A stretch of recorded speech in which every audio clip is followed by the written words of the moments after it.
All right, ladies and gentlemen, we're gonna start on the Mustang on the driver's side manifold. So I'm gonna take off the power steering pump because it's the first thing that's in the way. I'm gonna take this off. Once I take this off, I'll be able to, take off the manifold, the original manifold, and then start mocking up the piping and everything that I need to hook that, to get all that stuff done. Hopefully, I'll be able to get a lot of good progress on it. Unfortunately, I don't have enough U-bends to make the rest of the pipe, but I will lay it down. I will lay down the pipe. I will lay down the manifold and at least get the rear cylinder done, and then run the main pipe across the length of the head, so I can run the tubes from each cylinder, from cylinder 5, 6, and 7 into the pipe, cut the holes in the pipe to get everything ready. When I do get the U-bends, cut those up, and then install them and weld them all up. So I should make pretty good progress on it, essentially getting most of it done. And that's it. I still haven't decided on how I want to hook up the manifold to the downpipe. I think once I get it in there, I'll figure that out, and that'll give me a pretty good idea. What I'm thinking is I'll just make it bend down a little bit, and then put a collector there, and then the downpipe. So downpipe will have a collector that bolts onto the manifold. Then the collector will go down underneath the oil pan, or in front of the oil pan, in front of the sway bar there, and then underneath the balancer, across, and then up to hook up to this manifold, like in this area here. So that'll be like the first thing to do, though. I'll think about it more when I get it there. But for now, that's kind of the plan. Unfortunately, I won't be able to run power steering. Right now, I won't be able to run power steering. I haven't found a better option. So if you guys have any suggestions, I know a few of you guys were giving me suggestions on the power steering pump to run that has an external reservoir that makes a pump really tiny. If I could find one like that, I'll run a pump up here, because that'll be really far away from the manifold. I could even run it up all the way up here, make a bracket that extends the bracket here and runs a power steering pump right here, because I really do want power steering. Eventually this car is gonna get a T56 or a T5, so I will be driving it on the freeway and driving it around town, because it does have AC. I'm gonna keep the AC, so I do want it comfortable. But for now, though, I'm just gonna run it with the C4 with the 8-inch in the rear with the spool, take it to the track, have fun with it, enjoy it as a little fun drag car with the C4. Then I'll do the T5, T56. Okay, let's get started.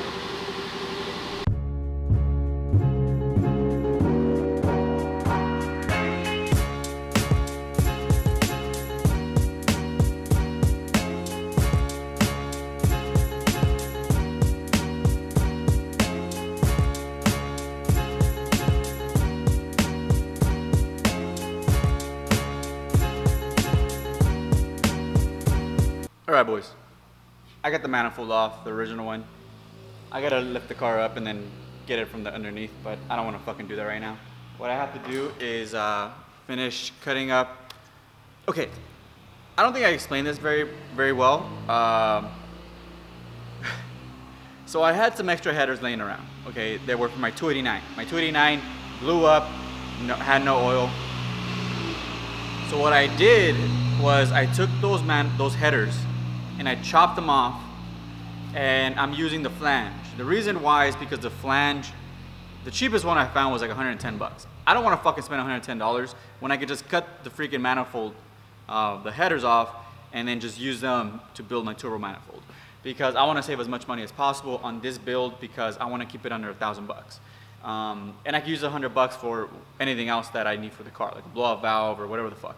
So I'm trying to be as cheap as possible when it comes to building this turbo kit. Not because the money's tight, but because I just want to see if I could do it, and I think I can. So that's what I'm using to build my turbo kit, is the old flanges off of my old headers off my 289. So I'm going to chop these off, and then I'm going to weld up the pipe that comes out and then out across the head, like I did on the other side, and then you know, finish it up. Like I said, I don't have the U-bends for these 3 pipes, 3 cylinders, so I'm gonna get those in, you know, hopefully tomorrow, and then finish building it up. But at least I'll have it mostly mocked up and ready to go.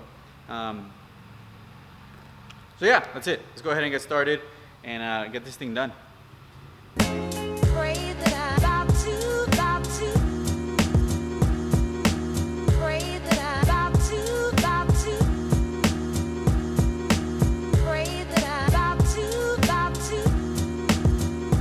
All right, gentlemen. So this is what I got so far.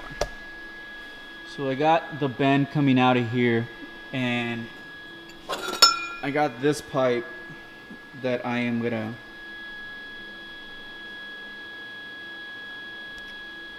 set up right here.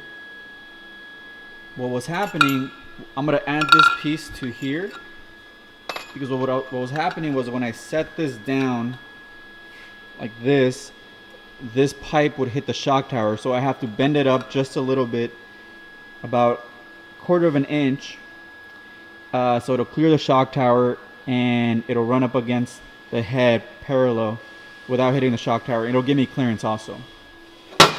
So first things first, so I'm gonna weld this bad boy here, and that'll give me enough clearance. Okay. All right, gentlemen, so we got the manifold essentially where I want it. I was gonna test fit it and then finish welding it up and then start drilling the holes, but I gotta get the hell out of here.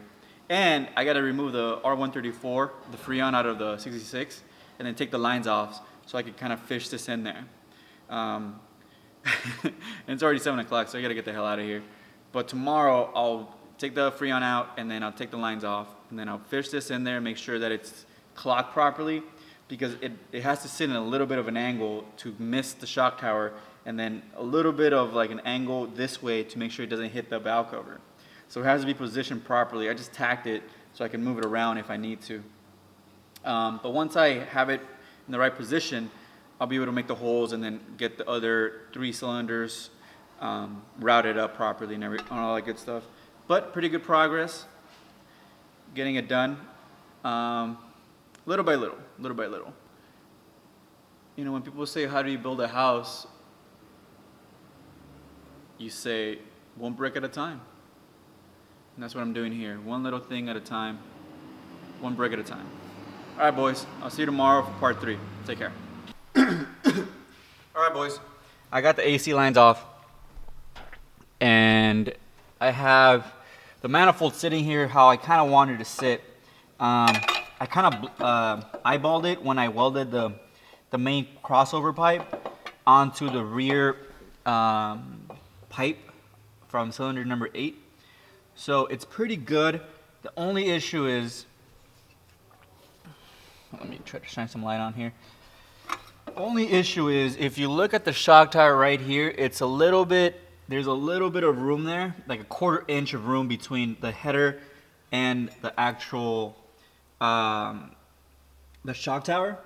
So what I'm gonna do is I'm gonna bend this tube in closer to the valve cover, just a smidge, maybe another 1/4 inch, and then I'll start welding up the rest of the collector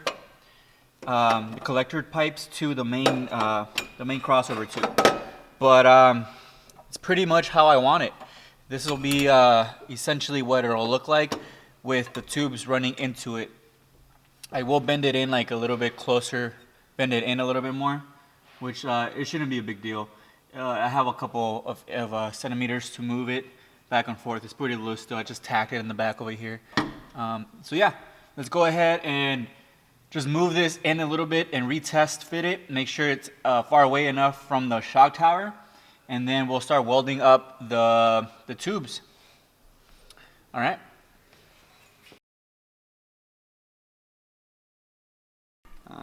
Somebody was asking me, hey Nestor, don't you think it's gonna give you back pressure to make the tubes directly go up and then, you know, make a 90 degree? Here's the thing, boys. if I wanted to like get every single last piece, like every single last horsepower, like even like 1 or 2 horses, yeah, like this thing would be like perfectly right length and like equal length headers and all sorts of shit. But in my experience and what I see is that that shit doesn't fucking matter at all. And for this application where it's not a fucking race car where I'm trying to get a 1/10 of a second to beat, you know, John Force, you know, fucking build a fucking manifold, put the turbo on it, have some fun, make an extra 100 horses, and, you know, get the extra 100 horses by spending $700. You know what I mean? So for the purpose of what I'm doing here, none of that shit matters. And it's not really going to impede the flow by making them 90, like making it come out and then go this way. It's counterintuitive, I know, but I've seen this setup of manifold plenty of times with tight spots, so I don't see an issue. If there is an issue, I'll redo the fucking manifolds. But there shouldn't be not one issue, okay? So I'm gonna start making the tubes that go into here. And yeah.